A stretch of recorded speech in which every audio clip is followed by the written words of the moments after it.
পাণ্ডুলিপি ইউটিউব চ্যানেলে আপনাদের সবাইকে স্বাগতম। আমাদের আজকের গল্প ঘর জামাই। গল্পের লেখক শীর্ষেন্দু মুখোপাধ্যায়।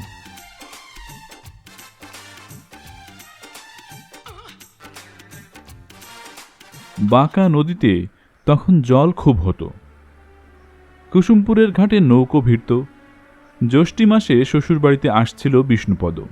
কি ঠাটবাট, কোচানো ধুতি, গিলে করা পাঞ্জাবি, তাতে সোনার বোতাম, পায়ে নিউকাট, ঘাড়ে পাকানো উড়ুনি, চমড়ানো মোজ আর কোকড়া চুলের বাহার তো ছিলই, আরও ছিল কটা রং আর পেল্লাই জোয়ান শরীর। নৌকো ঘাটে লাগলো। তা কুসুমপুরের ঘাটকে ঘাট না বলে আগাটা বলাই ভালো। খেয়া নৌকো ভিড়তে না ভিড়তেই যাত্রীরা ঝপাঝপ জলে কাদায় নেমে পড়ে। বিষ্ণুপদ সেভাবে নামে কি করে? উঁচু পাড়ের ওপর স্বয়ং শ্বশুরমশাই ছাতা হাতে দাঁড়িয়ে, পাশে 3 সম্বন্ধী নতুন জামাইকে অভ্যর্থনা জানাতে এসেছে। বিষ্ণুপদ টলমল নৌকোয় বাঁ হাতে 7 সেরি একখানা রুই মাছ আর ডান হাতে ভারী সুটকেস নিয়ে ডাইনে বায়ে হেলদোল করছে। তবে হ্যাঁ, বিষ্ণুপদ পুরুষ মানুষই ছিল বটে, দেমাকও ছিল তেমনই। নৌকো থেকে জামাই নামছে, নৌকোর মাঝি এগিয়ে এলো ধরে নামাবে বলে। বিষ্ণুপদ বলল, কাভি নাহি, আমি নিজেই নামব। তা নামল বিষ্ণুপদ। 7 সেরি মাছ আর সুটকেস সমেত বাঁ পাটা কাদায় গেঁথে গিয়েছিল মাত্র, আর কিছু হয়নি। মাছ বা সুটকেসও হাতছাড়া হয়নি। সেও কাদায় পড়ে কুমড়ো গড়াগড়ি যায়নি। 3 শালা দৌড়ে এসে কাদা থেকে বা পাখানা টেনে তুলল। জুতোখানা অবশ্য একটু খুঁজে বের করতে হয়েছিল। সেই আশাটা খুব মনে আছে বিষ্ণুপদর, কারণ সেই আশাই আশা, একেবারে চূড়ান্ত আশা। শ্বশুরমশাই মাথায় ছাতা ধরলেন, 2 চাকর মাছ আর বাক্স ভাগাভাগি করে নিল। পাড়ার 2-4 জন মাতব্বরও জুটে গিয়েছিল সঙ্গে। শ্বশুরমশাই কাকে যেন হাসি হাসি মুখে অহংকারের সঙ্গে বললেন, কেমন জামাই দেখেছ? আহা, যেন কার্তিক ঠাকুরটি। তোমার বরাত বেশ ভালোই হরপ্রসন্ন। গৌরবে বুকখানা যেন ঠেলে উঠল বিষ্ণুপদর। বাড়িতে ঢুকতেই মেয়ে মহলে হুড়োহুড়ি, উলু শাঁখ, সে এক এলাহি কাণ্ড। সদ্য পাঁঠা কাটা হয়েছে মস্ত উঠোনের একধারে, বাঁশে উল্টো করে ঝুলিয়ে তার ছাল ছাড়ানো হচ্ছে। আর একধারে অন্তত 20 সেরি পাকা একখানা কাতলা মাছ বিশাল আঁশ বটিতে ঘ্যাঁচ ঘ্যাঁচ করে কাটছে 2 জন মনীষ। সারা বাড়িতে একটা উৎসবের কলরব, শুধুমাত্র একটি জামাইয়ের জন্য। পাড়ার বাচ্চারা সব ঝেঁটিয়ে এসেছে, বউরা সব দৌড়ে আসছে কাজকর্ম ফেলে। কাছারি ঘরে গিয়ে বসানো হয়েছিল তাকে। নিচু একখানা চৌকির ওপর গদি, তাতে ধপে ধপে চাদর, তাকিয়া, গোলাপ জল ছিটানো হলো গায়ে। 2 জন চাকর এসে বাতাস করতে লাগলো। গায়ের সজ্জন, মুরব্বি সব দেখা করতে এলো। সকলের চোখই স্বপ্রশংসিত।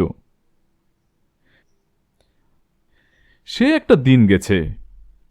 বর্ষার জল নামলে নদী আর সে জল বইতে পারে না, পাড় ভাসিয়ে দেয়। খেয়া বন্ধ হয়েছে অনেক দিন। কংক্রিটের ব্রিজ হয়ে অবধি এখন ভারী ভারী বাসের যাতায়াত। কুসুমপুর ঘেঁষেই পাকা সড়ক, তা ধরে নাকি হিল্লি দিল্লি যাওয়া যায়। ওই পাকা সড়ক থেকেই রিকশা করে পক পক করতে করতে বিষ্ণুপদর জামাই গোবিন্দ এলো। একে কি আশা বলে? খবর নেই, বার্তা নেই। পাতলুনের ওপর হাওয়ায় শার্ট চাপিয়ে চটি ফাটিয়ে এসে দাঁত কেলিয়ে হাজির হলেই হলো। নতুন জামাই কত ভারভাত্তিক হবে তা নয়, এ যেন এক ফোসকে ছোড়া ফষ্টি নষ্টি করতে এসেছে। তা হচ্ছে ফষ্টি নষ্টি। দাওয়াই মামাতো শালীরা সব ঘিরে ধরেছে, হা হা হি হি হচ্ছে খুব। চারিদিকে গুরুজন তোয়াক্কাই নেই। কিন্তু দুঃখ অন্য জায়গায়। জামাইয়ের সঙ্গে মেয়ে মুক্তির ভাব হচ্ছে না, কিছু একটা আটকাচ্ছে। মেয়েকে বিয়ের পর থেকেই ফেলে রেখেছে বাপের বাড়িতে, খুবই দুশ্চিন্তার ব্যাপার। কাঁঠাল গাছের ছায়ায় 7 কড়ি পুরনো কাঠ জুড়ে একখানা চৌকি বানাচ্ছে। গোষ্ঠী বাড়ছে, জিনিসও লাগছে। গাছের ছায়ায় একখানা মোড়া পেতে বসল বিষ্ণুপদ।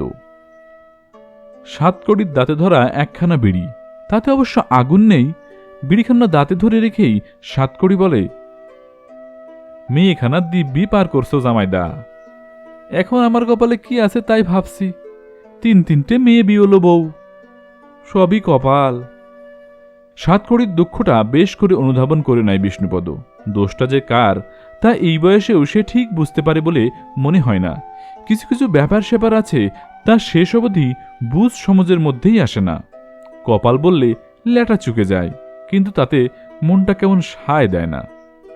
সাতকড়ি একটা দীর্ঘশ্বাস ফেলে, কেমন কার্তিকের মতো জামাই। বিষ্ণুপদরও একটু আতে লাগে। সবাই কার্তিক হলে তো কার্তিকের গাদি লেগে যাবে। সে তাচ্ছিল্য ভরে বলে, কার্তিক না, কেলো কার্তিক।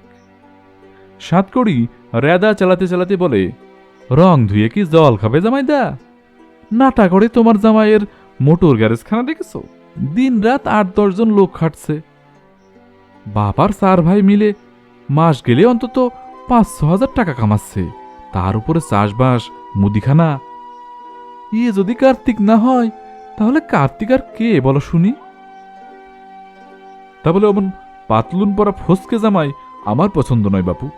চেহারা দেখো, পোশাক দেখো, হাব ভাব দেখো, জামাই বলে মনে হয়? একটু ভার ভারেত্তিক গুরুগম্ভীর না হলে মানায়? আমরাও তো জামাই ছিলুম নাকি?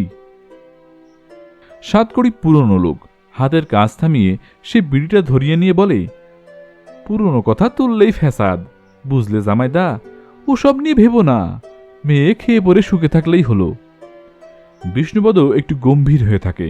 তার জামাই গোবিন্দ একটু তেরিয়া গোছের লোক, নিতান্ত দায়ে না পড়লে পেন্নাম টেন্নাম করে না, বিশেষ পাত্তাও দেয় না শ্বশুরকে। কানা ঘষে শুনেছে শ্বশুর ঘর জামাই ছিল বলে গোবিন্দ একটু নাক সিটকায়। বিপদ হল নাটাঘর থেকে তার নিজের বাড়ি গেড়াপোতা বিশেষ দূরে নয়, 5-6 মাইলের মধ্যে। আর গেড়াপোতায় গোবিন্দর এক দিদির বিয়ে হয়েছে, যাতায়াতও আছে। জামাই একদিন ফস করে বলেও বসল, আপনার মা ঠাকুরন যে এখনো বেঁচে আছেন সে কথা জানেন তো? বড্ডই স্পষ্ট খোঁচা। কথাটা ঠিক যে নিজের পাট একরকম চুকিয়েই দিয়েছিল বিষ্ণুপদ। বাপ আর ভাইদের সঙ্গে সন্ধব ছিল না। বিয়ের পর এ যাবৎ 2-4 বার গেছে বটে, কিন্তু সে না যাওয়ারই সামিল। গত 10-12 বছরের মধ্যে আর অমুখ হয়নি। কিন্তু তাতে দোষের কি হলো সেইটি বুঝে উঠতে পারে না বিষ্ণুপদ। সেই কারণেই কি জামাই তাকে অপছন্দ করে? সাতকড়ি বিড়িটা খেয়ে বলে, আগে কত শেয়াল ডাকতো সাজবেলা থেকে, এখন একটারও ডাক শোনো? বিষ্ণুপদ একটু অবাক হয়ে বলে, শেয়াল? হঠাৎ শেয়ালের কথা উঠল কেন? বলছিলাম পুরনো দিনের কথা তুলে লাভ নেই। শেয়াল নেই, কুসুমপুরের ঘাটও নেই, বাঁকা নদী মজে এলো, পাকা পুল হলো, শ্যাতলা পুজোয় মাইক বাজার শুরু হলো, ফি শনিবার বাজারে ভিডিও বসছে, এত সব হলো, আর জামাই পাতলুন পড়লেই কি কলকি অবদান নেমে এলো নাকি? কিন্তু পুরনো দিনের কথা বিষ্ণুপদ বা ভোলে কি করে? গেড়াপোতায় নিজের বাড়িতে তার কদর ছিল না। 3টে ভাই আর 3টে বোন নিয়ে সংসার, বাবার অবস্থা বেহাল ছিলই। তার ওপর বিষ্ণুপদ ছিল একটু পালোয়ান গোছের। ডন বৈঠক, মুগুর ভাজা, ফুটবল, সাঁতার এইসব দিকে মন। অনেক সময় এক মায়ের পেটে জন্মেও সকলে সমান আদর পায় না। বিষ্ণুপদ ছিল হেলা ফেলার ছেলে। স্পষ্টই বুঝত এ বাড়িতে তার কদর নেই। কদর জিনিসটা সবাই চায়, নিতান্ত নেলা খাপারও কদরের লোভ থাকে। দুবেলা 2টো ভাত আর মেলা গঞ্জনা জুটত। কাজটাজের চেষ্টা নেই, 2টো পয়সা ধরে আনার মুরদ নেই। বোনগুলো ধ্বংস হয়ে উঠছে, সেদিকে তার খেয়াল নেই। নানা গঞ্জনায় জীবনটা ভারী তেতো হয়ে যাচ্ছিল। গেড়াপোতার বটতলায় ছিল তখন সারা দিনমানের ঠেক। গায়ের আরও কয়েকটা ছেলে এসে জুটত। পতিতোদ্ধারের জন্য মহাকালী ক্লাব খুলেছিল তারা। মোড়া পোড়ানো থেকে বন্যা ত্রাণ, কাঙালি ভোজন, বারোয়ারি পুজো, মারপিট, যাত্রা, থিয়েটার, কত কথা সবই ছিল তাদের মহামহা কাজ। বাইরে বাইরে বেশ কাটত। ঘরে এলেই মেঘলা, গুমোট, মুখ ভার, কথার খোঁচা, বাপান্ত। সে সময় গেড়াপোতার পাশেই কালীতলা গায়ে এক শ্রাদ্ধবাসরেই তাকে দেখে খুব পছন্দ হয়ে গেল ভাবি শ্বশুর হরপ্রসন্নর। ঢাকাওয়ালা লোক, 5 গায়ের লোক তাকে এক ডাকে চেনে। 4টে ছেলের পর একটা মেয়ে, বাপের খুব আদরের। হরপ্রসন্ন তখন ঘর জামাই খুঁজছেন। শ্রাদ্ধ বাড়িতেই ডেকে কাছে বসিয়ে মিষ্টি মিষ্টি করে সব হাড়ির খবর নিলেন। গরিব ঘরের ছেলেই খুঁজছিলেন। নইলে ঘর জামাই হতে রাজি হবে কেন? বিয়ের গন্ধে বিষ্ণুপদও চনমন করে উঠল। এতকাল ও কথা ভাববার সাহসটুকু অবোধই হয়নি। বিয়ে যে তার কোনো কালে হবে এমনটি সে কারো মুখে শোনেও নি কোনো কালে। যেই কথাটা উঠল অমনি বিষ্ণুপদের ভেতরে তুফান বয়ে যেতে লাগল। পারলে আগাম এসে শ্বশুরবাড়িতে হামলে পড়ে। সেই বিয়ে নিয়ে কেচ্ছাও কম হয়নি। প্রথমে বাপ বেঁকে বসল, মাও নানা কথা কইতে শুরু করল। ঘর জামাই যখন নিতে চাইছে তখন মেয়ে নিশ্চয় খুঁতো। তাছাড়া এ বংশের কেউ কখনো ঘর জামাই থাকেনি, এটা বড় লজ্জার ব্যাপার, ইত্যাদি ইত্যাদি। বিষ্ণুপদ দেখল তার সম্মুখে ঘোর বিপদ। বিয়ে বুঝি কেঁচে যায়। চিরটা জীবন তাহলে গেড়াপোতায় খুঁটোয় বাধা থেকে জীবনটা জলাঞ্জলি দিতে হবে? এ সুযোগ আর কি আসবে জীবনে? সে তার মাকে বোঝালো, ধরো আমি তোমার আরেকটা মেয়েই, তাকে বিয়ে দিয়ে বিড়াল পার করছো, এর বেশি তো আর কিছু নয়। ঘর জামাই থাকা মানে জানিস? শ্বশুরবাড়িতে মাথা উঁচু করে থাকতে পারবি ভেবেছিস? তারা তোকে দিয়ে চাকরের মতো অধম খাটাবে, দিনরাত বউয়ের মন জগিয়ে চলতে হবে। এ যে বংশের মুখে চুনকালি দেওয়া। বাপের সঙ্গে কথা চলে না, তবে বাপ সবই শুনল, শুনে বলল, কুলাঙ্গার, বিয়ের বাই চাপলে মানুষ একেবারে গাধা হয়ে যায়। তলিয়ে ভাবলে গাধার চেয়ে ভালোই বা কি ছিল বিষ্ণুপদ? দুবেলা দুমুঠো খাওয়া আর অছেদ্দায় দেওয়া লজ্জা নিবারণের কাপড় জামা, এছাড়া আর কিসের আশা ছিল বাপ মায়ের কাছে? গাধা বলাই তাই দুঃখ হল না বিষ্ণুপদ। সে মাকে আড়ালে বলল, ধরো তোমার একটা ছেলে বকেই গেছে বা মরেই গেছে, গাধা গরু যাই হই, আমার আখের আমাকে দেখতে দাও, তোমরা গলার দড়িটা খুলে দাও শুধু। হরপ্রসন্ন অর্থাৎ তার ভাবি শ্বশুর লোক মারফত খোঁজ নিচ্ছিল। বিষ্ণুপদর বাবা সেই লোকদের কড়া কড়া কথা শোনাতে লাগল। তা একদিন জোকের মুখে একেবারে এক খাবলা নুন পড়ে গেল। হরপ্রসন্নর এক অমায়িক ভাই দুর্গাপ্রসন্ন এসে বিষ্ণুপদর বাপকে করে করে 1000 টাকা গুনে দিয়ে বলল, বর পণ বাবদ আগাম পাঠিয়ে দিলেন দাদা, বিয়ের আসরে আরও 1000। হরপ্রসন্ন মানুষকে প্রসন্ন করতে পারতেন বটে। বাপের মুখে খিল পড়ল, মুখখানাও হাসি হাসি হয়ে উঠল। মাও আর রাগ আড়ে না, শুধু চোখের জল মুছে একদিন বলল, শ্বশুরবাড়ি গিয়ে কি মাকে মনে থাকবে রে বাপ? ওরা বড় মানুষ, টাকায় ভুলিয়ে দেবে। কথাটা ভাঙল না বিষ্ণুপদ। ভাঙলে মা দুঃখ পাবে, সে আসলে ভুলতেই চায়। ভাবি শ্বশুরের প্রতি কৃতজ্ঞতায় তার মাথাটা নুয়ে আসছিল বারবার। বাবা আর এক ভাই গিয়ে পাত্রীও দেখে এসে বলল, দেখুন সই কিন্তু নয়, তবে গা ঘরে চলে যাবে। এ বাড়িতে তো আর থাকতে আসবে না, আমি মত দিয়েই এসেছি। পাত্রী কেমন তা বিষ্ণুপদ জানত না, কথাটা তার খেয়ালই হয়নি। লাঞ্ছনার জীবন থেকে মুক্তি পাওয়াটাই তখন তার বড় কথা। পাত্রী সুন্দরী বা বান্দরী তা নিয়ে মাথা ঘামানোর কিছুই ছিল না। গেড়াপোতা ছেড়ে অন্য জায়গায় যাচ্ছে, এই ঢের। এই বিয়েটাও হলো দেখার মতো। বাদ্যি বাজনা ঠাক ঠমক জাঁকজমকে পাত্রী চাপা পড়ে গেল কোথায়। শুভদৃষ্টির সময় এক ঝলক দেখে কিছু খারাপ লাগলো না বিষ্ণুপদর। কম বয়সের কিন্তু একটা চটক আছে। পাত্রী নিয়ে মাথা ঘামানোর মতো অবস্থাও তখন তার নয়। তাকে নিয়েই তখন হইচই। চারিদিকে লোক জামাইয়ের চেহারা দেখে ধন্য ধন্য করছে। এতদিন পর জীবনের প্রথম একটা কাজের কাজ করেছে বলে আনন্দে দেমাকে বুঁদ হয়ে গেল বিষ্ণুপদ। বিচক্ষণ হরপ্রসন্ন গোপনে নাকি বউ ভাতের খরচটাও জুগিয়েছিল। গেড়াপোতায় সেই প্রথম ও শেষবার আসা বিষ্ণুপদর বউ পাপিয়ার। মোট বোধহয় দিন 7 ছিল। এই 7 দিনে তাকে যথেষ্ট উত্ত্যক্ত করেছিল বিষ্ণুপদর হিংসুটে বোনেরা। মাও খোঁচানো কথাবার্তা বলতো, বড় লোকের মেয়ে বলে কথা, তার উপর বাড়ির ছেলেকে লুট করে নিয়ে যাচ্ছে। অষ্টমঙ্গলায় শ্বশুরবাড়িতে পাপিয়াকে রেখে গেড়াপোতায় ফিরল বিষ্ণুপদ। তখন 3টে মাস বড় জ্বালা যন্ত্রণায় কেটেছে। কেউ কথা শোনাতে ছাড়েনি। গঞ্জনা একেবারে মাত্রা ছাড়া হয়ে উঠেছিল। কথা ছিল জামাই ষষ্ঠীতে পাকাপাকিভাবে শ্বশুরবাড়িতে চলে যাবে বিষ্ণুপদ। সুতরাং বাড়ির লোক এই 3 মাস সুদে আসলে উসুল করে নিল। বিষ্ণুপদ কারো কথার জবাব দিল না, ঝগড়া কাজিয়া করল না। তার সামনে সুখের ভবিষ্যৎ। কটা দিন একটু শুয়ে নিল দাঁত চেপে। শ্বশুরবাড়িতে এসে হাঁপ ছেড়ে বাঁচল।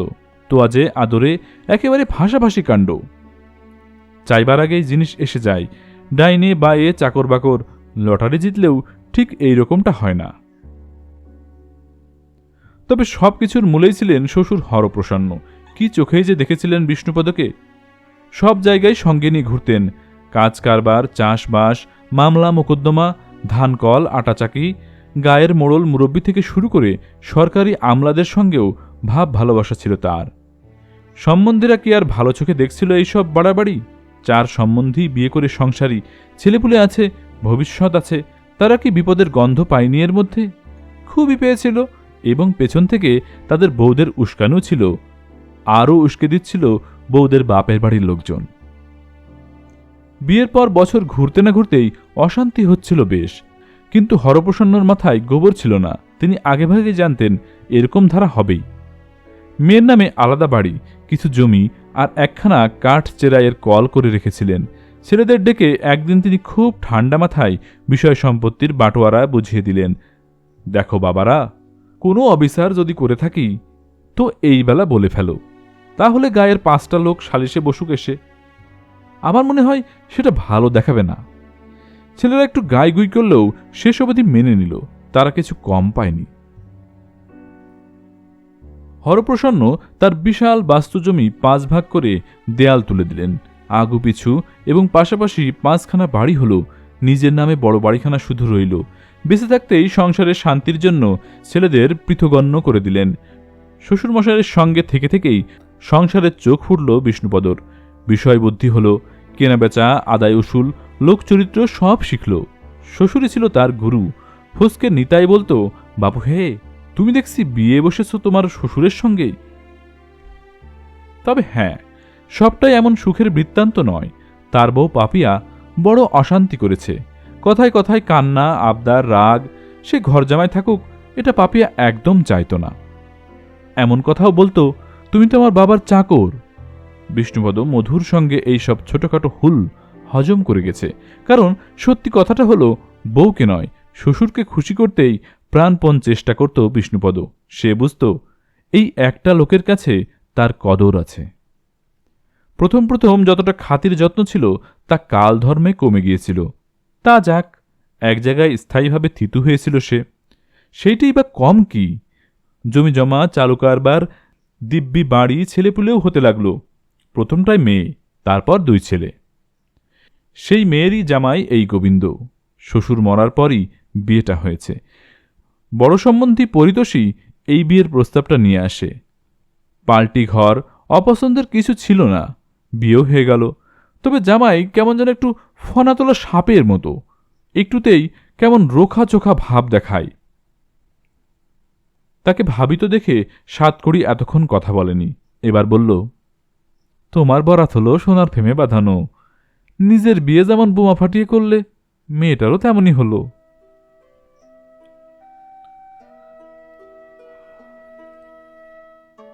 পোলের মাঝখানটায় দাঁড়িয়ে কৃষ্ণকান্ত ঝুঁকে নদী দেখছিল। বেটারা পোলটা বানিয়েছে ভালো, দিব্যি তকতকে জায়গা। বর্ষা বাদল না থাকলে শুয়ে ঘুমানো যায়, বসে ভাত খাওয়া যায়। ঝড় বৃষ্টি হলে পোলের তলায় সেধিয়ে গিয়ে ঘাপটি মেরে থাকলেই হলো। পোলটা হয়ে স্তক কৃষ্ণকান্ত এখানেই থানা গেড়েছে।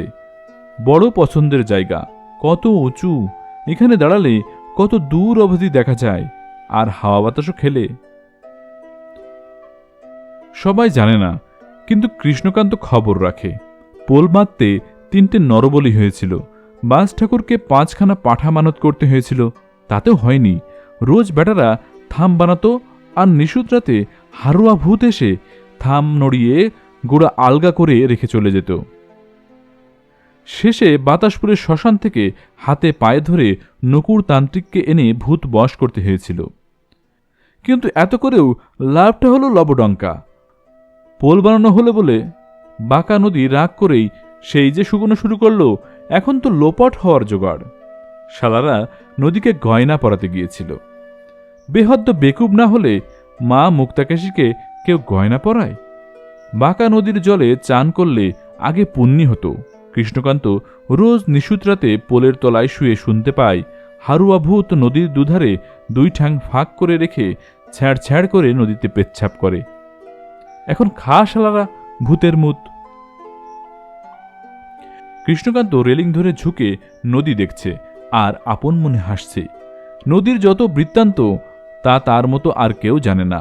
নন্দবাবুর মেয়ে শেফালি পোল থেকে লাফিয়ে পড়ে মলো, এ বৃত্তান্ত সবাই জানে। বিষ্ণুপদর ছেলে জ্ঞানের সঙ্গে তার একটু ইয়ে ছিল, টের পেয়ে নন্দবাবু খুব ঠ্যাঙায়। অপমানে শেফালি এসে ঝাঁপ খেল, কিন্তু কেউ জানে না বাঁকা নদী কিছুদিন হলো খুব ডাকাডাকি করছিল শেফালিকে। পরীক্ষায় ফেল হয়ে বিশ্বাসদের ফটিকও ঝাঁপ খেল। সে কি এমনি এমনি? বাঁকা রোজ সব কচিকাচা ছেলেপুলেকে ডাকছে, একটি দুটি করে ঝাঁপ খাবে আর মরবে। তারপর যে কাণ্ডখানা হয় সেও কেউ টের পায় না, কৃষ্ণকান্ত পায়। মরা মেয়ে বা ছেলের জন্য মা বাবার যখন কান্নাকাটি করছে, তখন শেফালি দিব্যি বাঁকা নদীর বালিয়াড়িতে দাগ কেটে এক্কা দোক্কা খেলে আর ছোটাছুটি করে বেড়ায় মনের আনন্দে। ফটিকে বা কোন দুঃখে আছে? হারুয়া ভূতের সঙ্গে ঘুরে ঘুরে বটফল নাটাফল পাড়ে আর খায়। ভর দুপুরে পোলের তলায় ছায়ায় শুয়ে শুয়ে আধ বোঝা চোখে সব দেখতে পায় কৃষ্ণকান্ত। মাঝে মাঝে হরপ্রসন্ন বাবু এসে পোলটার দিকে চেয়ে খুব রাগারাগি করেন, এত জল ছিল নদীতে, সব গেল কোথায়? গেল কোথায় এত জল? এই বলে ইয়া বড় বড় ঢেলা তুলে পোলের গায়ে ভটাভট ছুঁড়ে মারেন। ঠিক দুপুরবেলা ভূতেও মারে ঢেলা। পোলটাকে ঘুরে ফিরে সারাদিনই দেখে কৃষ্ণকান্ত।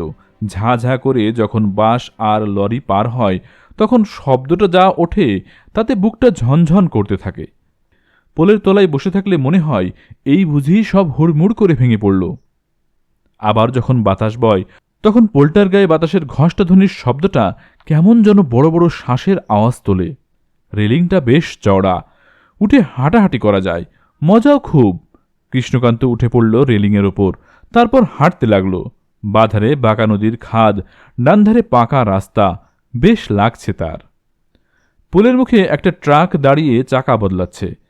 ক্লিনারটা চেঁচিয়ে বলে, এই শালা পাগল, পড়ে যাবে যে। কৃষ্ণকান্ত খুব হাসে। পড়ব মানে? পড়লেই হলো, এ হলো আমার পোল, সেটে ধরে রাখে। এদিককার লোকজন সুবিধের নয়, বড্ড লাথিঝাঁটার ঝোঁক এদের। যতদিন হরপ্রসন্ন বেঁচে ছিলেন ততদিন তেমন চিন্তা ছিল না কৃষ্ণকান্তের। চণ্ডী মণ্ডপে পড়ে থাকত। হরপ্রসন্ন মরার পর চণ্ডী মণ্ডপ গেল ঘরজামাই বিষ্ণুপদর ভাগে। সেবাটা বজ্জাতের ধাড়ি, প্রথমটায় চোখ রাঙিয়ে পরে মেরে ধরে তাড়ালো। গিয়ে উঠেছিল হাটখোলার এক চালার নিচে। চৌকিদার শিবু এসে একদিন বলল, প্রতি রাতের জন্য 4 আনা করে পয়সা লাগবে। তা সেখান থেকে উঠতে হলো। কিন্তু শালারা বুঝতে চায় না যে মানুষের একটা মাথা গোজবার জায়গা চায়। এই পোলটা হয়ে স্তক তার একখানা ঘর বাড়ি হয়েছে। পোলের তলায় ওপরে যেমন খুশি সই বসে থাকে, ঘুরে বেড়ায়, কারও কিছু বলার নেই। একটা বাস ঢুকছে কুসুমপুরে। জানালা দিয়ে লোকগুলো হাঁ করে তাকিয়ে দেখছে। কে যেন চেঁচিয়ে উঠল, গেল শালা মায়ের ভোগে। না, অত সহজে যাচ্ছে না কৃষ্ণকান্ত। পোলের রেলিং ধরে ধরে সে রোজ হাঁটাহাঁটি করে। সে বুঝতে পারে এ হলো তার নিজের পোল, সরকার বাহাদুর তার জন্যই বেঁধে দিয়েছে। এ হলো তার তেতলা বাড়ি। পূবধারের প্রান্তে এসে আবার ঘুরে পশ্চিম ধারে এগোতে থাকে সে। ছাতা মাথায় গুটিসুটি হেঁটে আসছিল একটা লোক। তাকে দেখে একটা লাফ মেরে পোলের শানের উপর নামল কৃষ্ণকান্ত। ঘর জামাই যে, একখানা বিড়ি ছাড়ো তো। লোকটা দাঁড়ালো, তার দিকে চাইল, তারপর বলল, পোলটা দিব্যি বাপের সম্পত্তি পেয়ে গেছিস দেখছি। বাপের বাপ, বড় বাপ, এ হলো সরকার বাহাদুরের জিনিস। দেবে নাকি একখান বিড়ি? বিড়ি? তোর সাহস তো কম নয় দেখছি। এতক্ষণ রেলিংয়ের উপর খেলা দেখালাম যে, সারা দিনমান দেখাই, তবু কোনো শালা কিছু দেয় না জানো। কোশ্চিন কালো আমাকে বিড়ি সিগারেট পান খেতে দেখেছিস? কৃষ্ণকান্ত একটু অবাক হয়ে বলে, বিড়ি খাও না? খাও না কেন বলো তো ঘর জামাই? বিড়ি তো খুব ভালো জিনিস। ঘর জামাই বলে খেকি ওঠে বিষ্ণুপদ। ঘর জামাইটা আবার কি রে? তোর তো দেখছি খুব মুখ হয়েছে। কৃষ্ণকান্ত গম্ভীর হয়ে বলে, খারাপটা কি বললুম শুনি? তুমি হরপ্রসন্নবাবুর ঘর জামাই হয়ে এসেছিলে না এই গায়ে? তাতে তোর বাপের কি? বলে ছাতাটা ফটাস করে বন্ধ করে বিষ্ণুপদ। লক্ষণটা ভালো নয়। ছাতাটা যেমন জুত করে ধরেছে, পেটাতে পারে।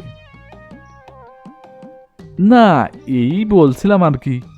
কৃষ্ণকান্ত 2 পা পিছিয়ে গিয়ে বলে, বিড়ি না দাও, 10-20টা পয়সা তো দিতে পারো। সরকার বাহাদুর এত বড় পোলটা আমার জন্য বানিয়ে দিতে পারলেন, আর তোমরা এটুকু পারো না?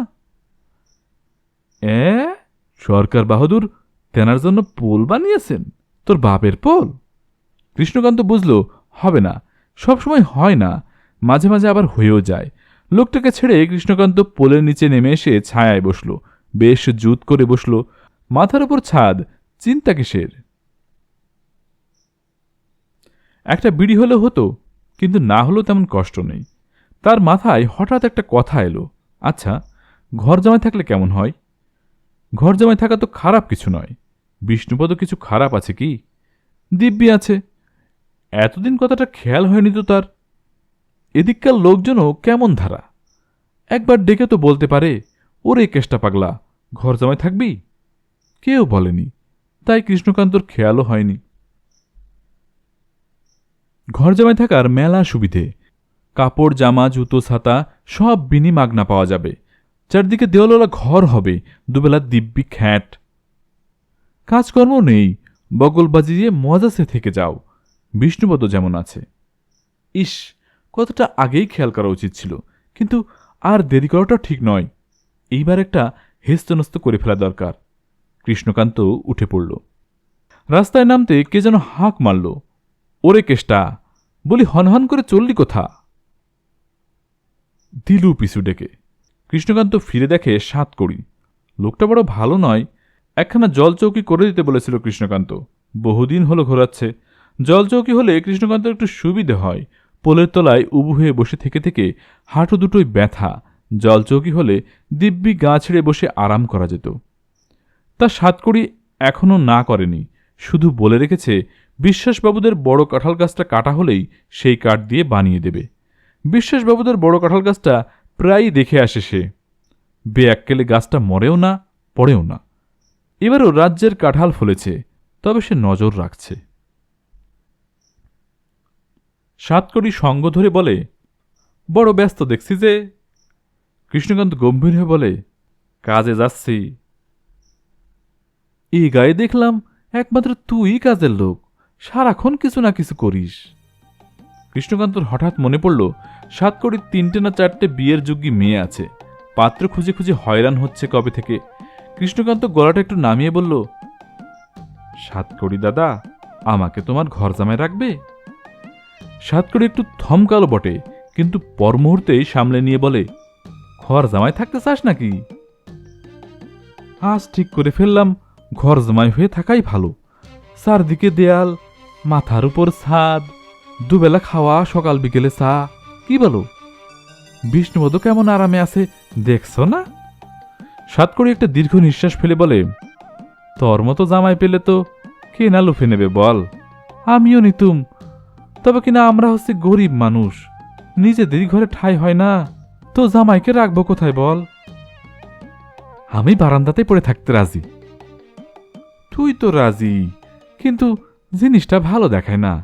শত হলো জামাই বলে কথা, তার খাতিরই আলাদা। তার উপর ধর আমাদের খাওয়া দাওয়া তো শাক জুটলে অন্ন জোটে না। ঘর জামাই যদি থাকতে চাস তো তারও ব্যবস্থা হয়ে যাবে। কে যেন বলছিল সেদিন, ঠিক মনে পড়ছে না, ভালো একটা পাত্র পেলে খবর দিতে, ঘর জামাই রাখবে। কে বলতো? একটু বাড়ি বাড়ি ঘুরে দেখতো, যার দরকার সে ঠিকই বেরিয়ে এসে তোকে ধরবে। মা কালীর দিব্যি কেটে বলছো তো? ওরে হ্যাঁ রে হ্যাঁ, ফেরিওয়ালা যেমন হাঁক মেরে মেরে পাড়ায় পাড়ায় ঘুরে, তেমনি হাঁক মেরে মেরে গাটা একটা চক্কর দিয়ে আয়তো। সবাইকে জানান দিতে হবে তো। তুই একটু বেশ গলা ছেড়ে হাঁক মারবি, ঘর জামাই রাখবে গো, ঘর জামাই। পারবি না? কৃষ্ণকান্ত খুশি হয়ে বলল, এ আর এমন শক্ত কি? যা, লেগে পড় কাজে, হিললে হয়ে যাবে দেখবি। তেমাথার মোড়ে সাতকড়ি ভিন্ন পথ ধরল। কেউ যদি একটু ধরিয়ে দেয় তাহলে সব কাজই কৃষ্ণকান্ত ঠিকঠাক করতে পারে। ধরিয়ে দেওয়ার লোকই যে সবসময় পাওয়া যায় না, এইটাই কৃষ্ণকান্তের মুশকিল। এই যে সাতকড়ি দাদা, এ বেশ ভালো লোক। কি করতে হবে, কেমন করে করতে হবে তা ধরিয়ে দিল। এখন বাকিটা জলের মতো সোজা। হাঁক মারতে মারতে কৃষ্ণকান্ত পুব পাড়ায় ঢুকে পড়ল। মল্লিক বাড়ির বউ মালতী উঠোন ঝেঁটিয়ে ধানের তুষ তুলে রাখছিল হাঁড়িতে। সেই প্রথম ফেরিওয়ালার ডাকটা শুনতে পেল, কিন্তু কি হেঁকে যাচ্ছে তা বুঝতে না পেরে আগর ঠেলে বাইরে এসে দাঁড়াল। ওরেও কেষ্ট, কি বিক্রি করছিস? হাতে তো কিছু দেখছি না। কেষ্ট রাস্তায় নেমে এসে এক গাল হেসে বলল, ঘর জামায় রাখবে আমাকে? মালতী হেসে গড়িয়ে পড়ল, ওরে সুভাষী, দৌড়ে আয়, ছুটতে আয়, দেখ সে পাগলা কি বলছে। ছোট বউ সুভাষী এলো, বাড়ির আরও মেয়েরা বেরিয়ে এলো, হাসাহাসির ধুম পড়ে গেল তাদের মধ্যে। কৃষ্ণকান্ত বুঝল হবে না, বেশিরভাগ সময়ে হতে চায় না, মাঝে মাঝে হয়। কৃষ্ণকান্ত ফের পথে নেমে পড়ল। গড়াইদের বাড়ির বুড়ো মদন গড়াই ক্ষেতের কাজ করছিল। হাতের দাখানা নেড়ে তেড়ে এলো বেড়ার ধারে। বেটা নতুন চালাকি ধরেছে, খুব বিয়ের শখ হয়েছে। হ্যাঁ, কৃষ্ণকান্ত আরও একটি এগিয়ে গেল। এগোতে এগোতেই বুঝতে পারল সে বেশ একখানা কাণ্ডই বাঁধিয়েছে। কেউ হাসছে, কেউ তাড়া করছে, কেউ গাল দিচ্ছে, তবে হাসির দিকটাই বেশি। ছেলেপুলেরাও লেগেছে পিছুতে, দু চারটে ঢিলও পড়ল গায়ে। নানা কথা কানে আসছে। পাগলা বলে কি রে, কে করবে লো? ঘর জামাই থাকবে, পোলের নিচে থাকবি ঘর বেঁধে, মরণ। কে যেন খেপিয়েছে আজ পাগলাটাকে, এরকম আর কি। গোবিন্দ খেতে বসেছিল ভিতরের বারান্দায়, তাকে ঘিরে শালীরা, সামনে শাশুড়ি, কচি বউ ঘোমটা টেনে দরজায় দাঁড়ানো, থালা ঘিরে বাটি। ঠিক এই সময় পাগলার হাঁক শোনা গেল। ছোট ফ্রক পরা শালী পটলি ছুটে গিয়ে খিলখিল করে হাসতে হাসতে ফিরে এলো। এ মা, কি অসভ্য, বলছে ঘর জামাই রাখবে গো, ঘর জামাই। শাশুড়ির মুখখানা কালো হয়ে গেল। কে বলছে রে? কে আবার? কেষ্ট পাগল।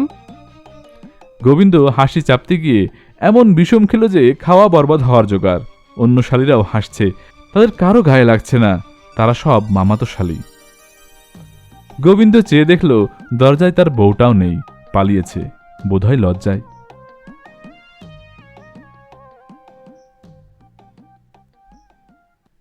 হাতে কলমে না করলে চাষের মর্ম বোঝা কোনো শর্মার কর্ম নয়।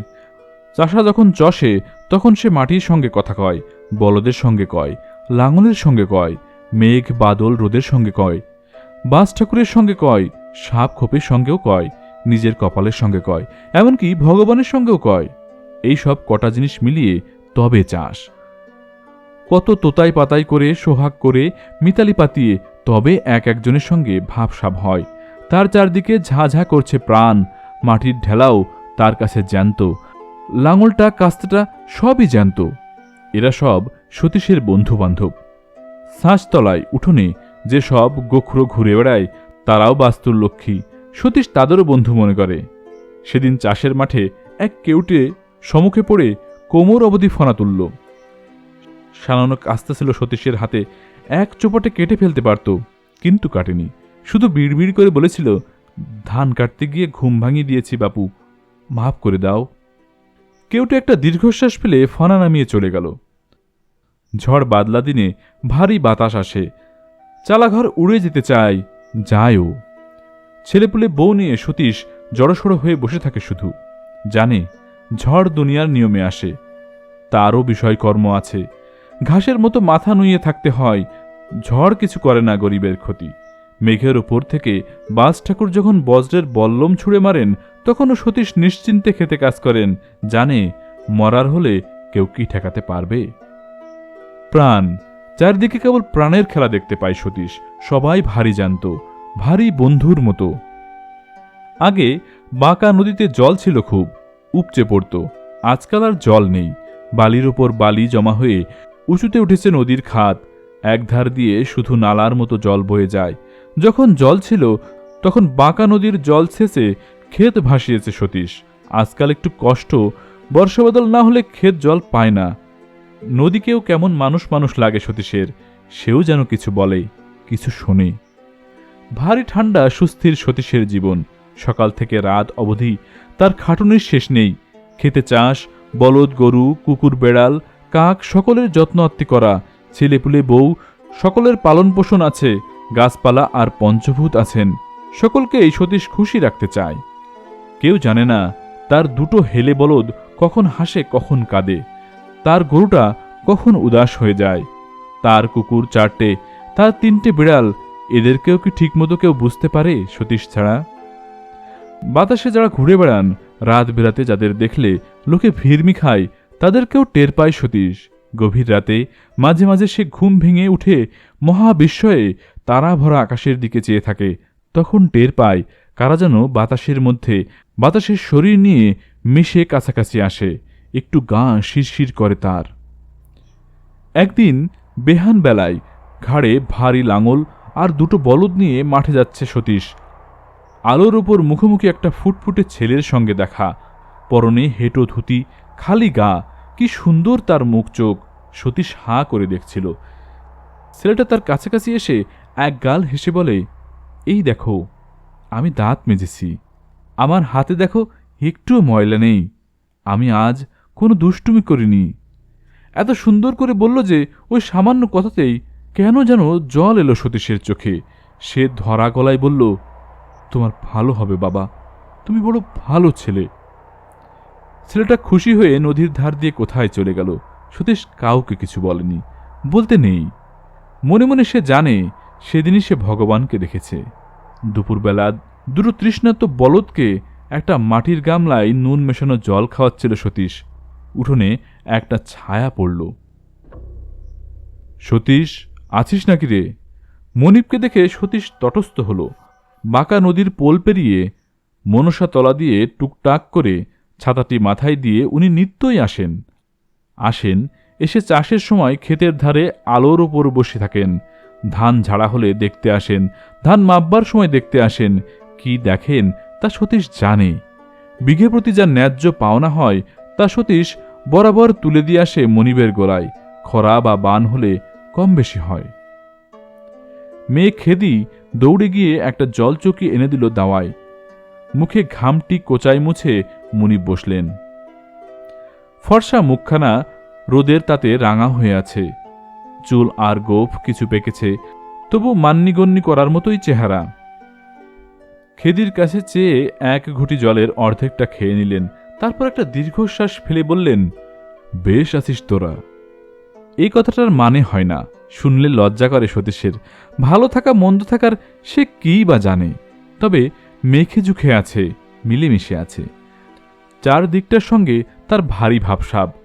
মনে হয় বোকাটা মাকড়টা অবধি তাকে চেনে জানে। সে মনিবের সামনে উঠোনে উবু হয়ে বসে বলে, দুটো ডাব পাড়ি। ডাব? না রে, এ দুপুরে তোর আর গাছে উঠতে হবে না। কিছু নয় কর্তাবাবু, হনুমানের মতো উঠবো আর নামবো। যাওয়ার সময় কয়েকটা গন্ধরাজ লেবু নিয়ে যাবেন, এবার মেলা ফলেছে। ডাবটা আস্তে আস্তে খেতে খেতে মনিব বললেন, সেই শ্বশুরমশাইয়ের আমল থেকে তোকে দেখে আসছি, একই রকম রয়ে গেলি, তুই বুড়ো হোস না? সতীশ মাথা চুলকে বলে, বয়স ভাটিয়ে গেছে অনেক দিন, সে কি আর আজকের কথা? বুড়ো হচ্ছি নিশ্চয়, বয়স তো হলই। সেই রকম পাকানো চেহারা, শক্তপোক্ত, সারাদিন রোদে জলে খাটিস, বয়স মানিস না, তোর রকমটা বুঝতে পারি না। ওই আগে ওরকম চাষাভুষা শরীর তো। ওরে, আমিও পালোয়ান কিছু কম ছিলুম না, দেখেছিস তো তুই সেই চেহারা। আগে দেখিনি, আবার সব চোখের সামনে ভাসছে। যেই দিন বিয়ে করতে এলেন নৌকো করে, পালকি ঘাড়ে করে নিয়ে গিয়েছিলাম, বড় কর্তা সে কি আহ্লাদ, কার্তিকের মতো জামাই হয়েছে। আর লজ্জা দিস না, আজকাল নড়তে চড়তে হাত ধরে যায়। শরীর তো কিছু বেজুর দেখছি না আমি, অনেকটা সেই রকমই আছেন। বিষ্ণুপদ উদাস চোখে মাঠ ঘাট পেরিয়ে কোনো উধাওয়ের দিকে যেন চেয়ে থাকে। তারপর একটু ধরা ধরা গলায় বলে, বিষয় বিষয় করেই বোধহয় এরকম ধারা হলো, কি বলিস? গন্ধরাজ লেবু কটা কুয়োর জলে ধুয়ে এনে দাওয়ার ওপর রেখে সতীশ বলে, আপনার বিষয় না থাকলে আমার পেট চলত কি করে? আপনার জমিতে চাষ, আপনার ভুঁয়েই বাস। বিষ্ণুপদ বড় বড় চোখে কেমন বিকল একরকম নজরে সতীশের মুখের দিকে চেয়ে বলে, ঠিক জানিস? কিসের কথা বলছেন? এ জমি যে আমার, এই চাষবাস যে আমার। কে না জানে, হরপ্রসন্নবাবু আপনার নামে লিখে দেননি এসব? কর্তাবাবুর বড় বড় শ্বাস পড়ছে, লক্ষ্য করে সতীশ। মুখখানাও ভার। আজ বাবুর মনটা ভালো নেই। মন নিয়ে কারবার নেই সতীশের। তার মন বলে কি বস্তু নেই? থাকলেও ঠাওর পায় না। সকাল না হতেই কাজে নেমে পড়তে হয়, শরীর বেটে দিতে হয়, যান চোয়াতে হয়, তবে মাঠে মাঠে ফলন্ত মা লক্ষ্মীকে দেখা যায়। তখন শরীরে কেমন একখানা ফুরফুরি হাওয়া এসে লাগে। বিষ্ণুপদ ডাবের খোলাটা সতীশের বাড়ানো হাতে ধরিয়ে দিয়ে ধুতির খুঁটে মুখ মুছে বলেন, লিখেই তো দিয়েছিল রে। তুই তো লেখাপড়া শিখিসনি, দলিলে কি লেখা তাও জানিস না।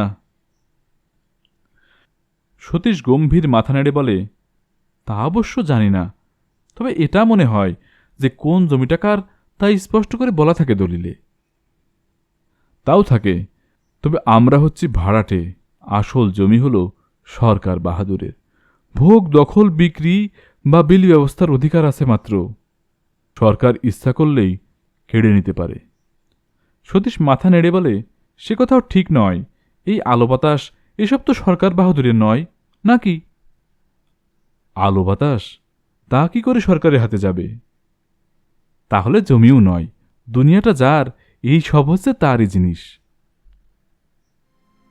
বিষ্ণুপদ সতীশের দিকে মায়া ভরে চেয়ে থাকে, বলে, তোর মধ্যে এই একটা জিনিস আছে, এটাই তোকে বুড়ো হতে দেয় না। এর জন্যই এই বয়সেও তোর গায়ে মোষের মতো জোর। তোর মতো নয়, তবু শ্বশুরমশাইয়ের মধ্যেও এরকম একটা ব্যাপার ছিল। তিনি ছিলেন আমাদের অন্নদাতা দেবতা, ওরকম মানুষ হয় না। বিষ্ণুপদ একটু হেসে বলে, তুই তো সবার মধ্যেই ভগবান দেখতে পাস, এ খুব ভালো। আমাকে শেখাবি কি করে সবকিছুর মধ্যে ভগবান দেখতে হয়? সতীশ লজ্জায় মুখ নিচু করে হাসে। কি যে বলেন তার ঠিক নেই। আমি শেখাবো কি? মুখ্যসূক্ষ্ম মানুষ আমরা। ওসব আস্পর্দার কথা শুনতে নেই। তবে এটা জানি, জমির মালিক যদি আপনি না হন তবে সরকার বাহাদুরও নয়। আপনার যা বন্দোবস্ত সরকার বাহাদুরেরও তাই। বুঝেছি রে, আর বোঝাতে হবে না। তুই সবকিছুর মধ্যে ভগবান দেখিস, আর আমি দেখি বিষয়। তাই দেখেন কর্তাবাবু, তাই ভালো করে দেখেন। বিষ্ণুপদ একটু ম্লান হেসে বলে, দূর পাগল, বিষয়ের মধ্যে আছেটা কি? তাও যদি নিজের জোরে করতে পারতাম তো বলার মতো মুখ থাকত। এ হলো গিয়ে পড়ে পাওয়া 14 আনা। শ্বশুরমশাই ঘর জামাই করতে চাইল, তখন বড় গরিব ছিলাম তো, বাপের কাছে কোলকে পেতুম না, তাই নেচে উঠেছিলাম। ভাবলুম না জানি 4খানা হাত গজাবে। এসে সাজানো সংসারে ঘাটের মতো বসলুম। ফক্কি গাড়িটা যদি তখনও বুঝতে পারতুম রে, আজ যেন কোথায় একটা খোঁচা টের পাচ্ছি। মানুষকে দুঃখে পেতে দেখলে সতীশ কেমন যেন জলে পড়া অবস্থা হয়। সে একটু ব্যগ্র হয়ে বলে, তা এর মধ্যে খারাপটা কিসের দেখলেন? আমি তো কিছু খারাপ দেখছি না। খারাপ নয়, 5 জন কি আর আমারে ভালো বলে রে? আড়ালে রঙ্গ রসিকতা করে, আমি টের পাই। সম্বন্ধীরাও ভালো চোখে দেখে না, এমনকি বউ ছেলেপুলেরাও না। এই তো আজ জামাই এলো, তার ভাবখানা যেন লাট সাহেবের মতো। শ্বশুর বলে যে কেউ একজন আছে তা গায়ে মাখতে চায় না।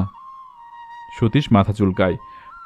বাবুর সমস্যাটা কোথায় হচ্ছে তা ঠিক ধরতে পারছে না সে। এই হলো মুশকিল। নিজেকে বাবু টাবুদের জায়গায় বসিয়ে তো আর ভাবতে পারে না। তার তো সব বড় বড় সমস্যা নেই। তবু সে বলল, জামাই তো দিব্যি আপনার।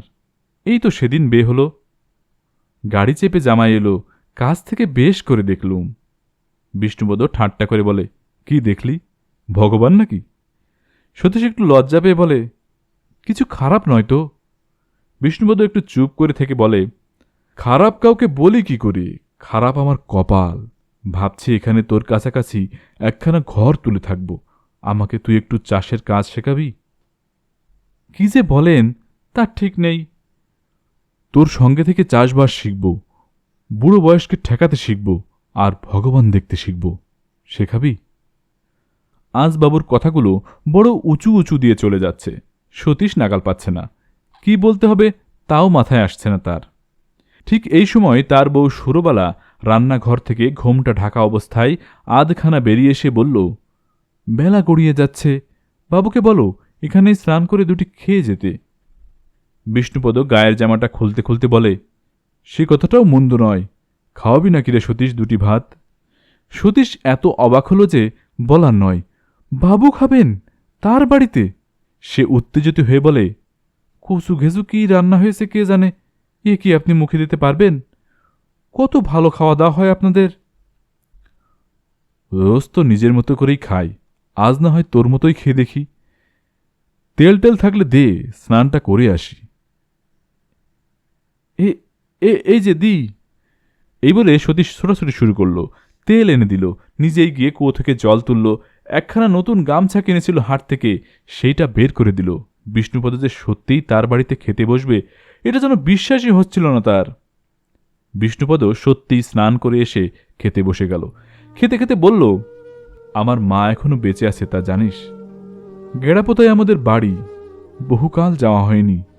বিষয় সম্পত্তি নিয়ে এমন মজে আছি যে। সতীশ কি বলবে ভেবে পাচ্ছিল না, মিনমিন করে বলল, মোটা চালের ভাত গিলতে আপনার কষ্ট হচ্ছে খুব? ছেলেবেলায় এই মোটা চালের ভাতই জুটত না রে, কষ্ট ছিল খুব। আর কষ্ট থাকলে মানুষ কত কি করে ফেলে। শ্বশুরমশাই এমন লোভানিতে ফেলে দিলেন যে সব ছেড়ে ছুড়ে একেবারে পুষ্যি পুত্তুরটি হয়ে এলুম। একটা বড় লাভ মেরে খানাখন্দ সব ডিঙিয়ে এলুম বটে, কিন্তু একবার ফিরে দেখা তো উচিত ছিল। ভাইরা বোনরা, আমার মা বাবা, তারা ডিঙোতে পারল কিনা, উচিত ছিল কিনা বল? সতীশ সুরবালার দিকে চেয়ে বলে, বাবুকে একটু ডাল দাও বরং, আর একটু চচ্চড়িও নিন। ঝাল হয়নি তো বাবু? ঝালটাই তো ব্যঞ্জনা ছিল রে, ভাত পাতে আর কি বা জুটত, শুধু লঙ্কা। বোনগুলোরও একটাও ভালো বিয়ে হয়নি শুনেছি, ভাইগুলো বড় কেউ কাটা হয়নি। বাবা দুঃখে কষ্টে গেছেন, মাটা এখনো ধুক ধুক করে বেঁচে আছে। সতীশ উঁচু হয়ে বসে পাতে আঁকি ভুকি কাটছে। তার হলো চাষাড়ে খিদে, যখন খেতে বসে তখন অন্য ব্যঞ্জনের স্বাদ পায় না, গোগ্রাসে শুধু গিলতে যায়, চোখের পলকে পাত ছাপ। আজ তার ভাত যেন উঠতেই চাইছে না, পাহাড় প্রমাণ হয়ে পড়ে আছে পাতে। আপনার পেট ভরল না বাবু?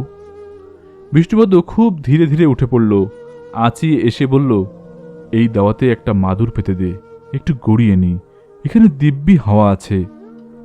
সতীশের মেয়ে খেদি একটা পান সেজে এনে দিল। পান খায় না বিষ্ণুপদ, তার কোনো নেশা নেই এই বিষয় সম্পত্তির নেশা ছাড়া, তবু আজ পানটা খেল। আমাদের বালিশ বড় শক্ত কর্তাবাবু, তুলোর বড্ড দাম বলে পুরনো ন্যাকড়া ট্যাকড়া ভরে খোল সেলাই করে নিই, আপনার অসুবিধে হবে। তুই অনেকক্ষণ ধরে কেবল ভদ্রতা করছিস, কাছে এসে বস। সতীশ বসল। আধ শোয়া হয়ে অনেকক্ষণ আবার সামনের মাঠঘাটটার দিকে চেয়ে চেয়ে পান চিবই বিষ্ণুপদ। তারপর বলে, মানুষ যে কি চায় সেটা তো বুঝতেই পারে না, তুই বুঝিস? সতীশ ঘন ঘন মাথা চুলকে বলে, খেতে কিছু লাল শাক হয়েছে, খেদি তুলে দেখবে ক্ষণ, নিয়ে যাবেন? মা ঠাকুরন লাল শাক বড় ভালোবাসেন। আমাকে একটা ঘর করে দিবি? ওই ক্ষেতের মাঝখানটাই হবে, চারদিকে ধান ক্ষেত থাকবে, মাঠ ময়দান থাকবে, গাছপালা থাকবে, একা একা বেশ থাকব, দিবি? এবারও ধান ভালো হবে না, খেতে জল না হলেই বড় মুশকিল, নদীটাও শুকালো। বালিশে মাথা রেখে বিষ্ণুপদ চোখ বুঝল, আপন মনে বলল, কত বয়স হয়ে গেল রে।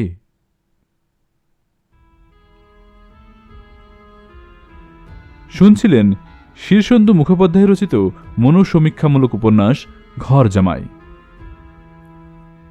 উপন্যাসটির বাকি অংশ খুব শীঘ্রই আপনাদের প্রিয় চ্যানেল পাণ্ডুলিপি অডিও বুকে প্রকাশ করা হবে। আজকের পর্ব কেমন লাগলো কমেন্টে জানাবেন। আগামী পর্ব শোনার আমন্ত্রণ জানিয়ে আজকের মতো এখানেই বিদায় নিচ্ছি। আল্লাহ হাফেজ।